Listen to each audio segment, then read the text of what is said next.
What's going on, everybody? You're watching Giants Now by Chat Sports. I'm your host, Marshall Green. Make sure you guys are subscribed to the channel because with the offseason really getting rolling here and the NFL season right around the corner, we're going to continue to update you guys every single day with the latest Giants news and rumors. In today's show, we're going to break down what's going on at Giants OTAs. Sounds like Jalin Hyatt is finally finding his groove and his footing with the first offense, and he's making some big plays, so we're going to talk about that. But the news of the day circles around DeAndre Hopkins. Right now, DeAndre Hopkins is getting ready to visit with the Tennessee Titans in NFL free agency, and it does not sound like he will be visiting with the New York Football Giants. As Ralph Vacchiano is reporting, the Giants are not all that interested in signing the veteran all-pro wide receiver. This is what Vacchiano had to say. He said, even though Brian Daboll said, quote, anytime there's someone that's available as a free agent, I'd say Joe Schoen, the Giants general manager,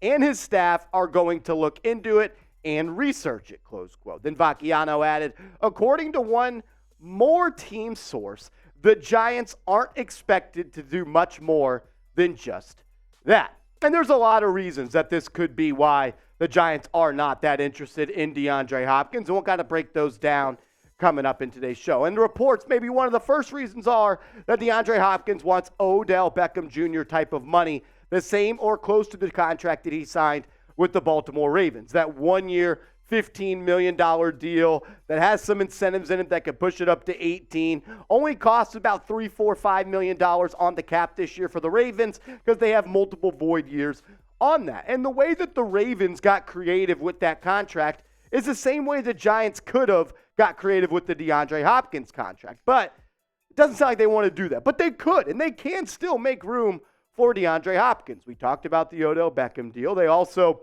could extend or restructure Leonard Williams. They can get a deal done with Saquon Barkley, or they could extend and restructure Adoree Jackson. But with them not being interested in DeAndre Hopkins, I don't think it's all because of the salary cap situation. I mean, look, we're a week and a half, 2 weeks in to DeAndre Hopkins being a free agent. He has not signed. Go back to the early part of the NFL offseason. DeAndre Hopkins was on the trade market for months, and no team budged at all to make a move for DeAndre Hopkins. The Cardinals were going to have to cut DeAndre Hopkins if they weren't able to trade him, and teams knew that. Teams weren't even willing to give up a 7th or a 6th round pick for Hopkins instead of him becoming a free agent. That is also due to the fact that it would have cost the team $19 million if they made a trade for him. But I also think it's that there's some people across the league that wonder if DeAndre Hopkins is still DeAndre Hopkins. This is what a veteran team executive had to say about Diop. He said, he can't run anymore. He's still a good player, good route runner, big physical target that can play a ball in the air, and he's still a beast, but he can't run anymore. And I'm going to push back on that just a little bit because in just 9 games played this past year, the guy almost had 65 catches for 720 yards and was still giving you 11.2 yards per catch. Just 3 touchdowns in 9 games played, but when you play with the quarterbacks that he did in Arizona this year, without Kyler Murray, Colt McCoy, and a couple of journeyman walk-on backups, it's going to be tough to produce. I don't think that he's so far removed from the 2021 guy where he had 8 touchdowns in 10 games played, or 2020 and 2019. I don't know if he's a 115 reception guy for 1,400 yards anymore, but I still think DeAndre Hopkins could still be one of the best number 1 wide receivers in this league. The question is, are you worried about the age? Are you worried about the injuries? And is all of that worth it at the price tag that he wants? This also tells me, though, that Joe Schoen and Brian Daboll are really confident in the receivers that the Giants have on their roster right now, and that they like the way that it's playing out in OTAs. They brought in a whole bunch of bodies. They brought back Sterling Shepard. They brought back Darius Slayton. They signed Paris Campbell. They drafted and moved up for Jalin Hyatt. They signed Jamison Crowder. They brought back Colin Johnson. They signed a UDFA and Bryce Ford Wheaton. There's a lot of players on this roster, and I think that they're fine with these guys. I only think the Giants keep 7 of these guys. I think Hodgins, Robinson, Slayton, Campbell, Hyatt are really the only guys that are sure in to make this roster. So that means guys like Shepard, Crowder, Johnson, and Bryce Ford Wheaton will be fighting for those final 2 roster spots. Albeit there's no number 1 wide receiver in this group, there's a whole lot of talent, and there's a lot more talent than there was last year for Big Blue. So I want to ask you guys this question before we shift to Jalin Hyatt. What is your confidence level in the Giants wide receivers? Last year, I was confident going into the season with a guy like Kadarius Toney and Sterling Shepard, but then the injuries and the trades and the injuries yet again really caught up to Big Blue.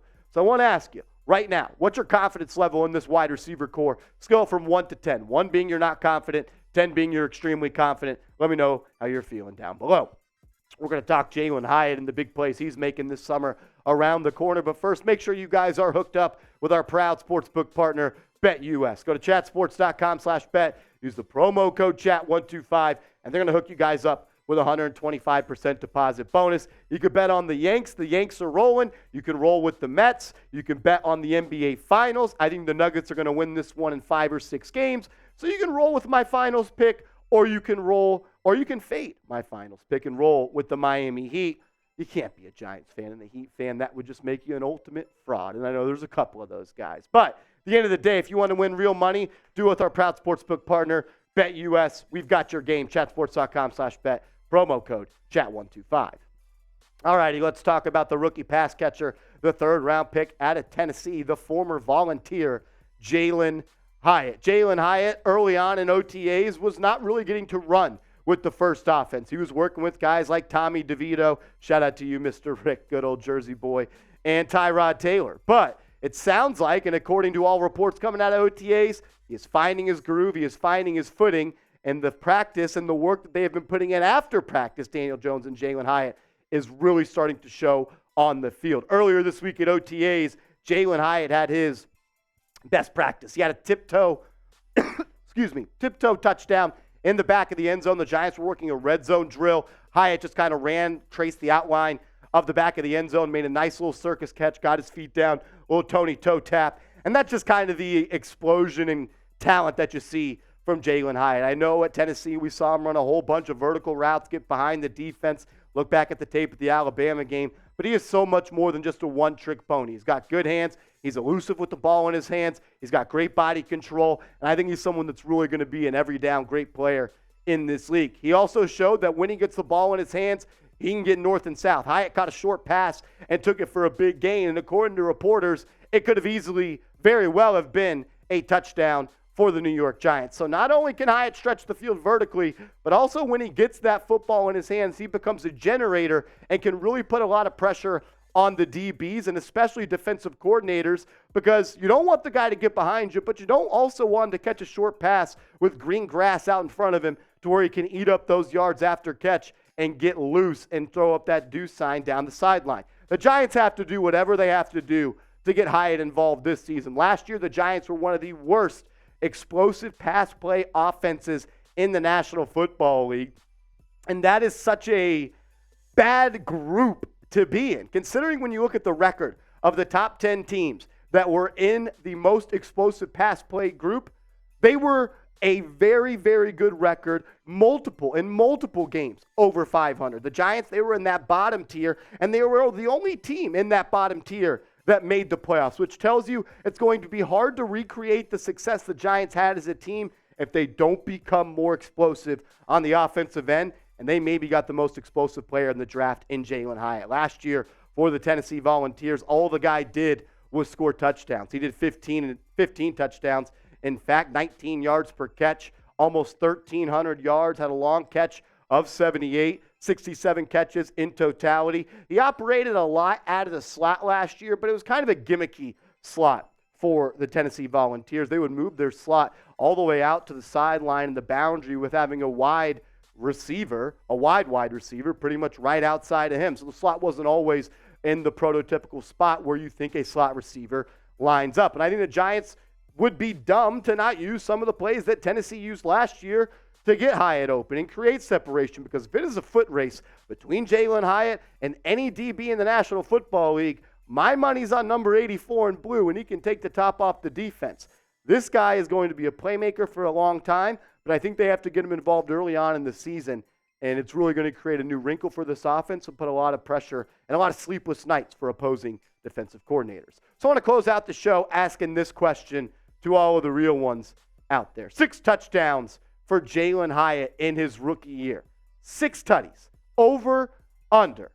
over, under. You know the game. Type O for over or U for under. I'm going with over. I think he finishes with 7 touchdowns. But maybe I'm being a little optimistic. What do you think? Let me know down below. As always, I want to say thank you, and I appreciate you guys for tuning in. I've been sick the past couple of days, even though some people think we went on a Vegas bender and took Monday and Tuesday off. No, it didn't happen. I was actually sick on my deathbed, but I was still able to do some work. So I appreciate you guys. Give me a follow over on Twitter at @MarshallGreen_.